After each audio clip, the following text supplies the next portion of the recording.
Je me suis récemment intéressé à Benjamin Disraeli, le grand homme d'État juif de l'Angleterre du XIXe siècle. Et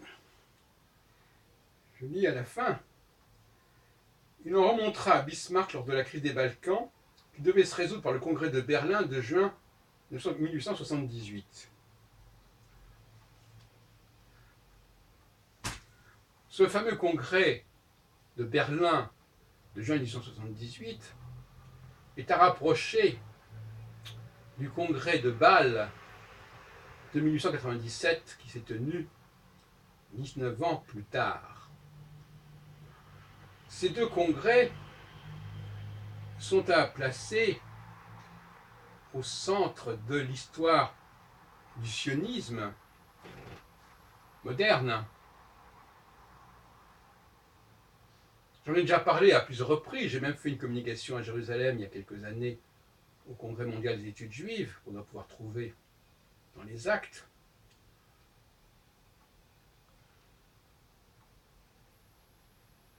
Avant l'épisode herzlien du congrès de Bâle de 1997,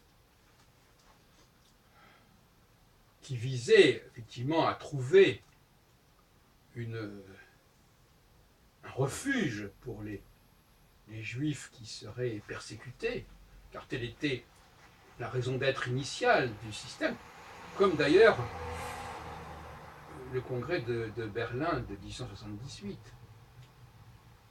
J'essaie d'action humanitaire avant toute autre chose.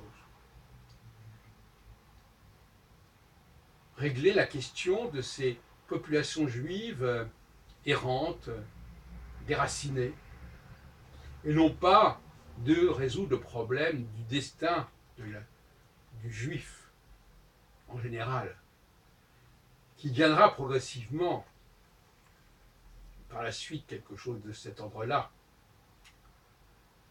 avec notamment ce qui s'élaborera dans le cadre de la Société des Nations au XXe siècle, puis dans le cadre de l'Organisation des Nations Unies, 30 ans plus tard, même pas. Et curieusement, ce congrès de Berlin n'est pas apprécié à sa juste importance, à mon avis. Pour des raisons d'ailleurs qui mériteraient d'être étudiées de plus près.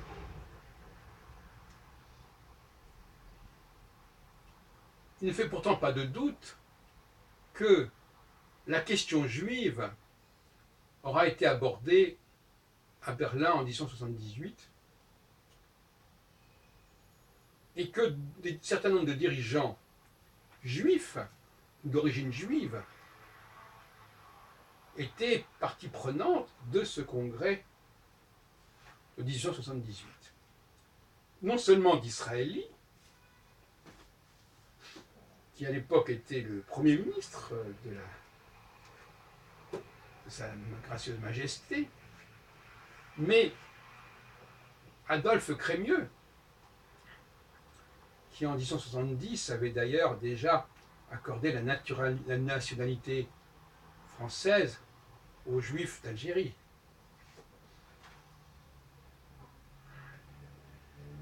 Donc on avait une présence juive au niveau des responsables politiques incontestable, indéniable.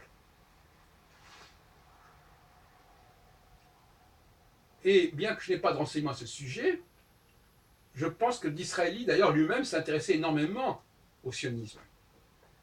Le sionisme, évidemment, pré-herzlien, ça va de soi. Mais il s'intéressait, il a d'ailleurs dans son livre Tancred, il parle beaucoup des juifs, de ce que les chrétiens doivent aux juifs, etc.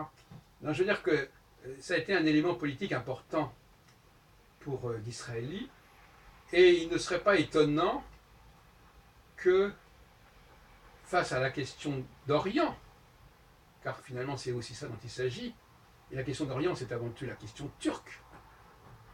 Vous savez que la France et l'Angleterre s'étaient embarquées avec la guerre de Crimée sous le règne de Napoléon III. pour une guerre contre les Turcs, contre les Russes, pour défendre la Turquie.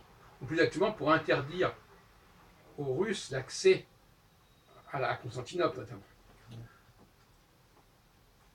Cette guerre de Crimée a laissé des traces à Paris, le boulevard de Sébastopol, le pont de l'Alma, etc. Le boulevard d'Inkerman, où j'ai fait mes études à Neuilly, au lycée Pasteur. Ça, c'est des références à la Crimée. La Crimée dont on a parlé récemment, comme chacun sait. Et donc il y a eu une première guerre de Crimée, il aurait pu y en avoir une deuxième récemment. Et de quoi s'agissait-il? Il s'agissait, et ça sera d'ailleurs le même leitmotiv au congrès de Bâle, en tout cas chez Herzl, de convaincre l'Empire ottoman de laisser les Juifs s'installer sur son territoire. Ou alors de convaincre ceux qui s'étaient libérés de l'emprise ottomane et que l'on avait aidé à se libérer, d'une manière ou d'une autre, d'accueillir des Juifs dans une partie du territoire ainsi libéré.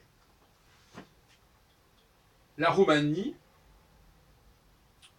entre dans ce cas de figure puisqu'elle a appartenu, elle a fait partie de l'Empire ottoman pendant des siècles. Et que, en 1878, je n'entrerai pas dans les détails, mais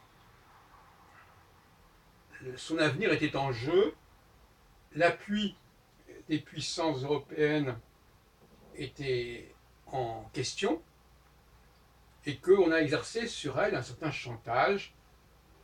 Il y avait à l'époque, je crois, 2 principautés, la Valachie et la Moldavie, enfin je ne sais pas, je me trompe peut-être, et on leur a dit, vous devez accueillir impérativement des Juifs dans ces territoires libérés du joug ottoman. Et c'était ce qu'on leur a fait comprendre lors du congrès de Berlin. Vous vous rendez compte, ce congrès de Berlin qui était censé résoudre la question d'Orient, on a profité pour résoudre la question juive en Europe. Ça c'est bien, ça a un côté. Et notamment en Russie. Mais pas seulement. Alors, ça s'est plus ou moins bien passé. Je passe sur les détails. Tant et si bien que 20 ans plus tard, Herzl, qui d'ailleurs n'a pas convoqué le congrès de Bâle, qui avait déjà été convoqué par l'association sioniste, mais qui entre-temps était arrivé au pouvoir dans cette association, et qui donc par conséquent a assuré et a assumé cette convocation de Bâle qui était déjà engagée avant même que lui-même n'arrivât à une position de responsabilité au sein de l'association sioniste, du mouvement sioniste. Peu importe, c'est un détail, mais enfin, quand on dit que Herzl a convoqué le congrès de Bâle en 1997, c'est pas tout à fait juste. Enfin, même s'il a fini par le diriger, mais c'est un autre problème. Il a pris un peu le train en marche. Et Herzl ne semble pas, dans son état juif, dont j'ai publié une édition en 2002, édition RAM4, il ne semble pas du tout se référer à l'exemple précédent roumain. Pourtant, la Roumanie, c'est pas très loin de la Hongrie où est né Herzl, et aux frontières de l'Autriche-Hongrie. Donc là, il y a une sorte de non-dit. Et finalement,